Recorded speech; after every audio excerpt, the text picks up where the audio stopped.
Assalamualaikum warahmatullahi wabarakatuh.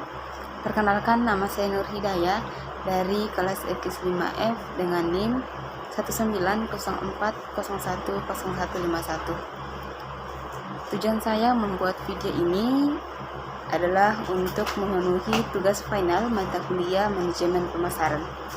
Nah, langsung saja. Yang pertama yaitu mengembangkan strategi dan rencana pemasaran. Nah, pengembangan strategi pemasaran yang benar sepanjang waktu memerlukan bauran, disiplin, dan fleksibilitas. Perusahaan PT Alfamart harus tetap berpegang pada strategi, tetapi juga menemukan cara baru untuk terus mengembangkannya. Pemasaran juga harus selalu meningkatkan strategi untuk sejumlah produk dan jasa di dalam organisasinya. Sebagai pemasar bisnis ke bisnis yang sangat sukses, Siemens misalnya harus senantiasa merancang dan mengimplementasikan kegiatan pemasaran pada berbagai tingkat dan untuk banyak unit organisasi. Yang kedua yaitu menangkap pemahaman atau gagasan pemasaran. Pengembangan dan pengimplementasian rencana pemasaran memerlukan sejumlah keputusan. Pengembalian keputusan tersebut merupakan seni sekaligus ilmu untuk memberikan pengetahuan dan inspirasi bagi pengambilan keputusan pemasaran. Perusahaan PT Alfamart harus memiliki informasi terbaru yang komprehensif tentang tren makro, juga tentang efek mikro tertentu bagi bisnis mereka. Yang ketiga yaitu customer relation atau berhubungan dengan pelanggan. Perusahaan PT Alfamart menghadapi era persaingan yang paling hebat. Meskipun demikian, dengan beralih dari filosofi produk dan penjualan ke filosofi pemasaran holistik, perusahaan PT Alfamart akan mendapatkan peluang yang lebih baik untuk memenangkan persaingan. Dasar dari orientasi pemasaran yang dibentuk dengan baik adalah hubungan pelanggan yang kuat. Pemasar harus berhubungan dengan pelanggan, menginformasikan, melibatkan diri, dan mungkin bahkan mendorong mereka pada proses tersebut. Kemudian yang keempat yaitu membangun merek yang kuat. Inti merek yang berhasil adalah produk atau jasa yang hebat, didukung oleh perencanaan yang seksama, sejumlah besar komitmen jangka panjang, dan pemasaran yang dirancang dan dijalankan secara kreatif. Merek yang kuat menghasilkan loyalitas konsumen yang tinggi. Nah, kemudian yang kelima yaitu membentuk penawaran pasar. Inti merek yang hebat adalah produk yang hebat. Produk adalah elemen kunci dalam penawaran pasar.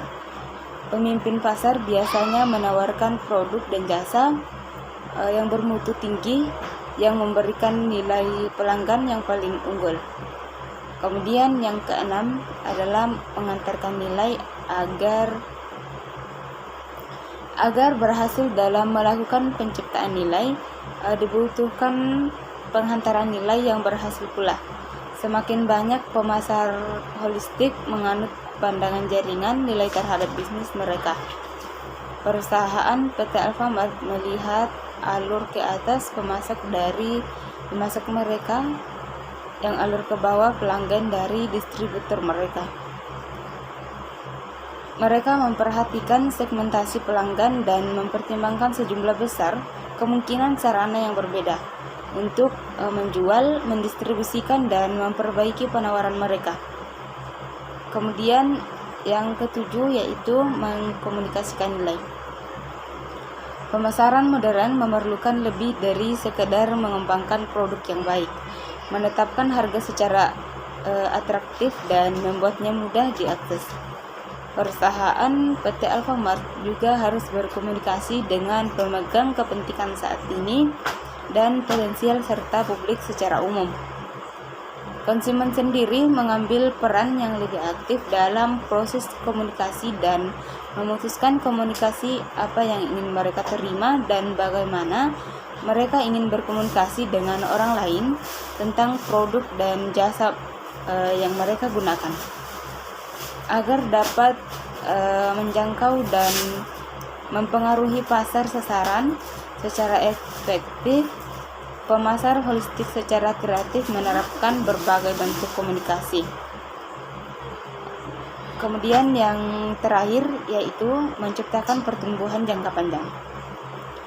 Perusahaan PT Alfamart harus mengingatkan pendapatan mereka sepanjang waktu dengan mengembangkan produk dan jasa baru serta melakukan perluasan ke pasar baru. Pengembangan produk baru membentuk masa depan perusahaan.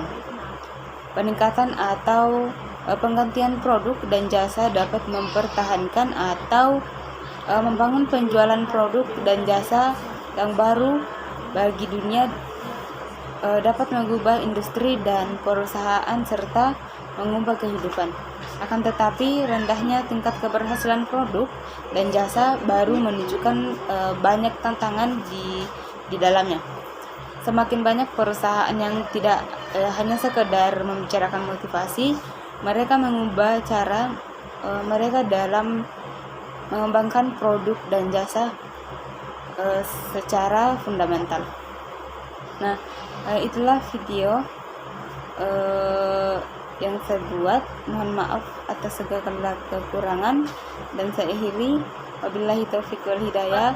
Assalamualaikum warahmatullahi wabarakatuh.